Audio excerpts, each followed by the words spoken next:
Welcome back.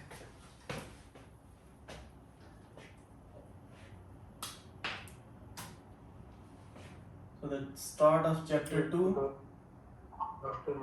is all about logic. The first thing is logic.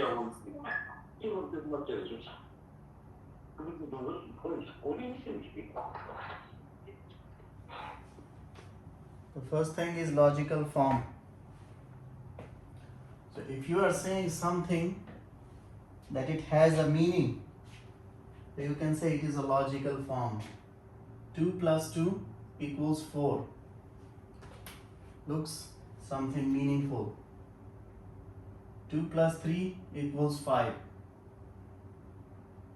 Looks meaningful. Very basic.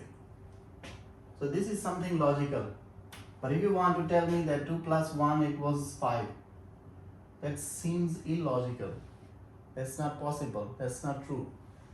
Now, there is a difference between the logical and true or false. All these three, these are called statements. Because we already said that a statement is an expression which is either true or false. So whether it is true or false, it is a statement. But the first two has some logic. They are true or false, they have some logic. The third one, it doesn't seem logical because it is 2 plus 1 can never be 5. So this kind of mess up, you have to think critically on the situations like this. So the definition of a statement is very simple, that either it will be true or false. And if something is written with a proper meaning, without any ambiguity, without any confusion, then it is called a logical form. And if something is written in logical form, then it can be converted into an equivalent form. If the computer syntax is faulty, then there will be an error. Now this seems in a logical form, this thing. Now I can write this statement into equivalent form. I can rewrite this statement. I can convert this then into if. If there is error, then the syntax is faulty. So the statement A and the statement B, these two statements are in equivalent form. They have the same meaning, but their way of writing is different. That is compound statements. The word compound, it comes in mind that it will be a statement, but it will have some mini statements involved in it. So we are actually moving to connect 2-3 situations all together. I am a teacher and I am teaching mathematics. So there were two statements. First one was I am a teacher, and the second statement was I am teaching mathematics. I connected them together with the word and. So I made a compound statement that I am a teacher and I am teaching mathematics. So it is actually not a statement, it is a compound statement. So for in mathematics, to connect two or more than two statements, mathematical statements, we need some symbols. The symbols which I was talking in the last session, that Leibniz, and then importantly George Boole. You know the word Boolean. So Boolean actually is coming from the person Boole. George, his name was George Boole, and the other person is De Morgan. You must be familiar with the De Morgan's law. To make a compound statement, first we need the connecting words. So there are three important connecting words. The first one, this is a symbol like this. It means negation.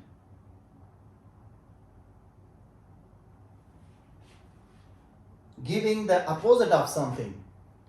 If something is true, and if you put this thing on that true statement, then the true statement will become false. He is going to school is a statement and it is true. If it is true, he is not going to school is the negation of the statement. Similarly, the second symbol is used for the word and. If you want to connect two statements and you want to connect them with the word and, you will use this symbol. And the third one is used for or. If one thing is true or the other thing is true, then the third thing will be true. So if you want to make a statement like this, then we will use this combination. Used two letters, two alphabets for these situations. For hot, H, for sunny is S. Now, if I want to negate H, I want negation of H. It is not hot. It is not hot. It's not hot. No. Yeah. Negation of S, it is not sunny.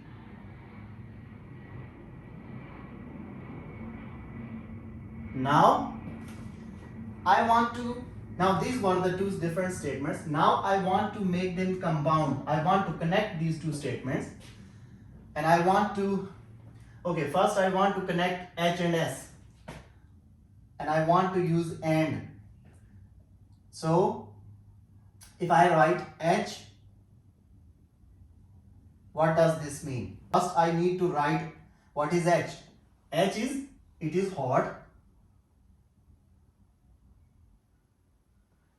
This symbol means and. S is, it is sunny. Sure. What does this mean? It is X is either less than A or X is equal to A. So it means this inequality has involved the third one. One thing is this, and the other thing is X is less than or equal to B. What is in between from these three symbols? And. And all. Now further, so this and actually is this symbol. Now further break this.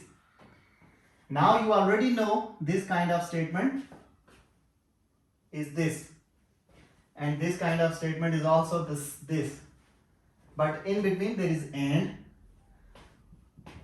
So if you break this inequality, it is X is greater than A or X is equal to A, and then this and X is less than B or X equals to B.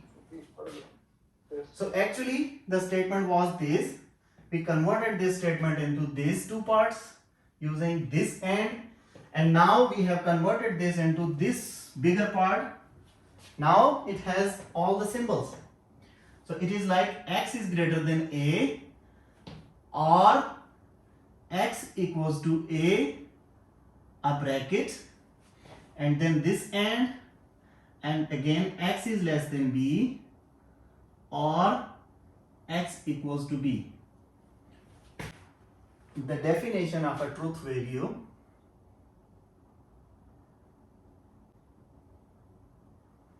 if P is a statement variable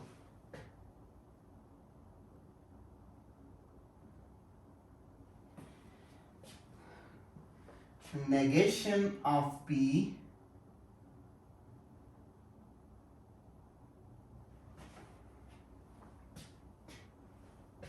has opposite meaning.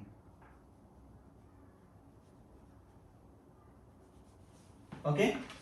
So if P is any statement or a part of a compound statement, when you will apply negation on this P. So if P is simple, negation of P will be like this.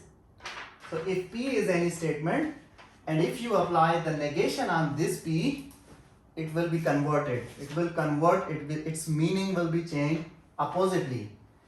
If something is true for this P, then in the negation P it will become false. When there is and, it is called a conjunction of two mini statements. If you are using this symbol between two statements, it is called disjunction of two statements. When there is a conjunction, means when this symbol is involved, then either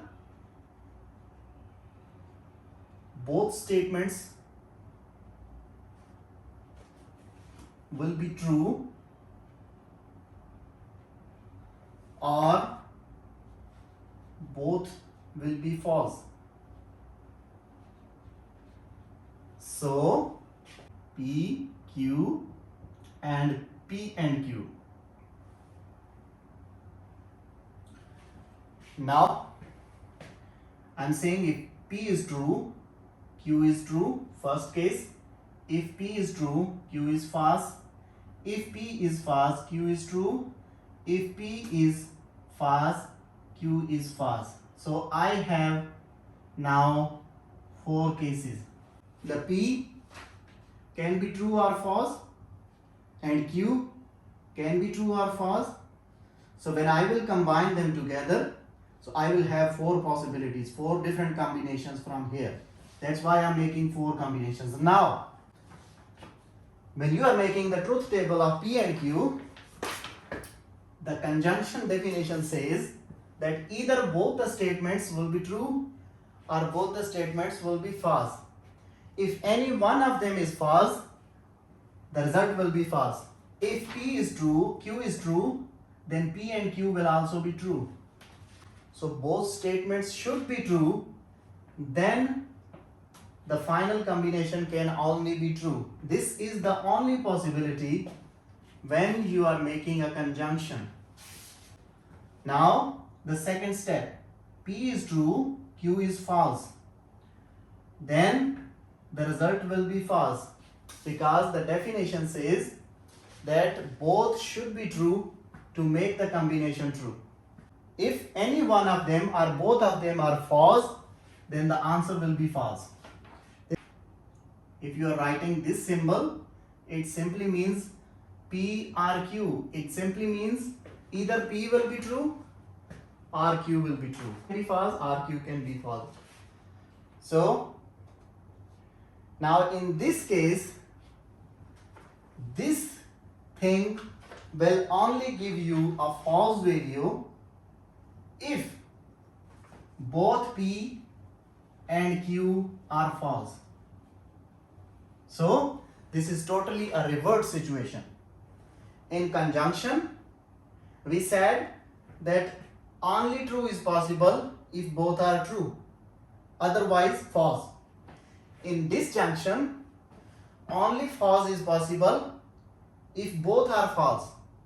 P is true, Q is true, then P or Q will be true. One of them is false, the answer will be true. But when both of them are false, the answer will be false. Now we already have truth table for negation. We already have truth table for P and Q. And we already have truth table for P or Q. Okay? We all have these 3 tables. For it was P, true, false, false, true. So there were two values because there was only one statement and we are only applying a negation on it. When there were two statements, we are actually combining 2 into 2, 4 combinations. Similarly, here we were having 4 combinations. So in that case, we had 4 values. We also had 4 values. Now we already have truth tables for these 3 cases. Now I want to construct a complex truth table from these simple truth tables. Construct a truth table for P, R, Q and negation of P and Q. When you are connecting different logical statements, you must write these brackets so that the person can understand that which things are first need to be solved. I'm trying to construct a truth table for this.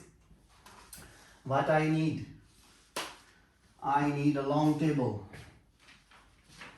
First, I have to look at the constituents of this whole equation.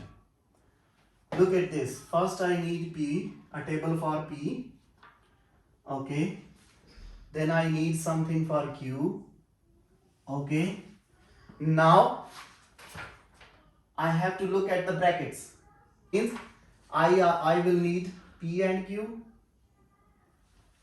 For this bracket, I will need PRQ. I will need P and Q.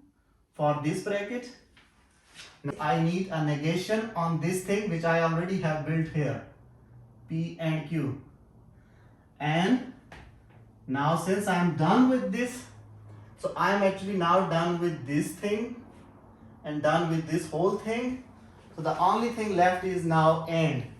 This whole statement P, R, Q, bracket and negation of P and Q.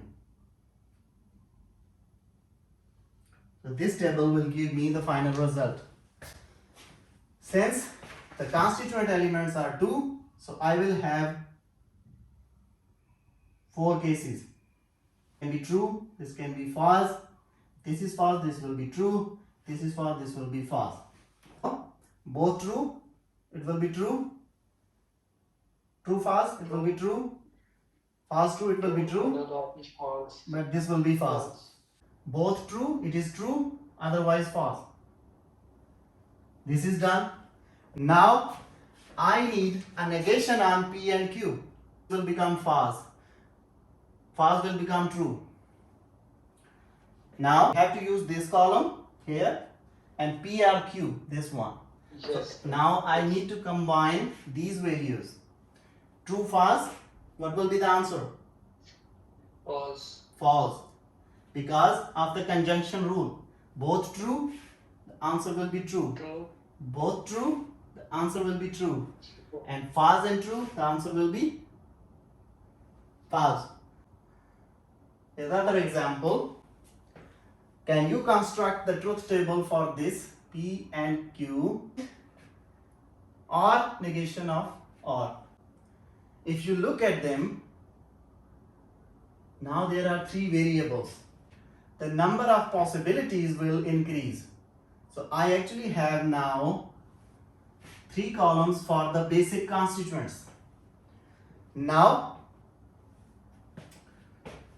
I am saying that if P is true, Q is true, R is true. This is the first possibility. Then true, true, false. True, false, true. False, true, true. So all these combinations will go on.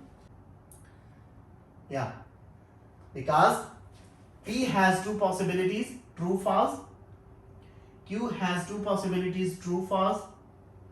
R has 2 possibilities, true, false.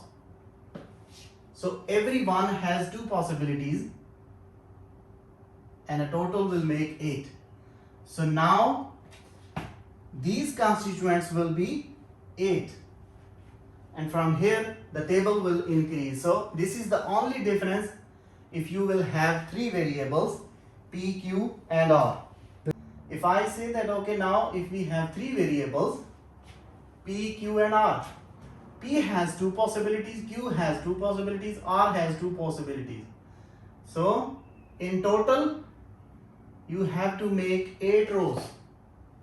Here, 5th, 6th, 7th, 8. So again, and for the third one as well, true. Okay, this will be false, and all the combinations you have to make it. If you increase another variable, I say that, okay, we have 4 variables, P, Q, R, S. What will happen? 2 for P, 2 for Q, 2 for R, and 2 for S.